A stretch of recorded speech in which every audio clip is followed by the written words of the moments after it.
Are you tired of being unproductive? Feel like your days are slipping by with nothing to show for it? Let's pause for a moment and think about this. Procrastination, the art of delaying or postponing tasks, might seem harmless at first, but it's a hidden danger, a silent killer that's more than just an inconvenience. Did you know that chronic laziness can lead to an increased risk of cardiovascular disease, obesity, and even mental health issues? Not to mention, it severely hampers your productivity, creating a vicious cycle where you're constantly playing catch-up. It's like you're running on a treadmill, working hard but getting nowhere. And it's not just your health that suffers. Your potential for success takes a hit too. Unfinished tasks pile up, opportunities pass by, and before you know it, your dreams are gathering dust on the shelf. Imagine what you could achieve if you weren't held back by your own laziness. It's time to start making changes. But why do we procrastinate? What's happening in our brains when we choose to be lazy? To answer these questions, let's take a journey into the complex world of neuroscience. At the heart of our decision-making process is a part of the brain called the prefrontal cortex. This is the region responsible for executive functions like planning, decision-making, and exercising self-control. Now, when we choose to be lazy, it's usually because our prefrontal cortex is getting outvoted by other regions of our brain that crave immediate gratification. And that's where our friend dopamine comes into play.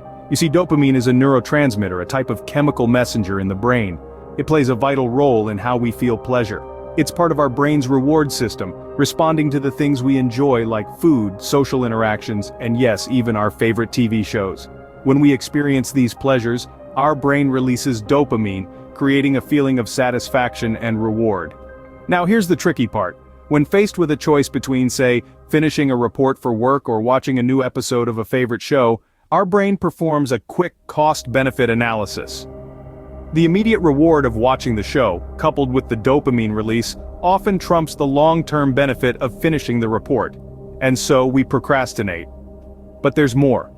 The more we give in to immediate gratification, the more we reinforce this behavior. We're essentially training our brain to choose laziness. It becomes a cycle, a habit that's hard to break. But don't despair. The brain is an amazing organ, capable of learning and adapting. Just as we can train our brain to choose laziness, we can also train it to choose productivity. It takes time, effort, and a lot of self-control, but it's definitely possible. Understanding the science behind our actions is the first step in changing them. We aren't doomed to a life of laziness. We can train our brains to choose productivity. So, what can you do to overcome laziness and boost your productivity? Let's delve into some practical strategies to help you kick that lethargic habit to the curb. Firstly, setting clear, achievable goals is paramount. This is your roadmap, your guiding star. It's not enough to say, "I want to do better." Instead, define what better means to you. Maybe it's completing a project by a certain date, or perhaps it's reading a book per month. The key here is to make your ambitions tangible and measurable, something you can track and celebrate when you hit that milestone. Next, consider breaking down tasks into bite-sized pieces.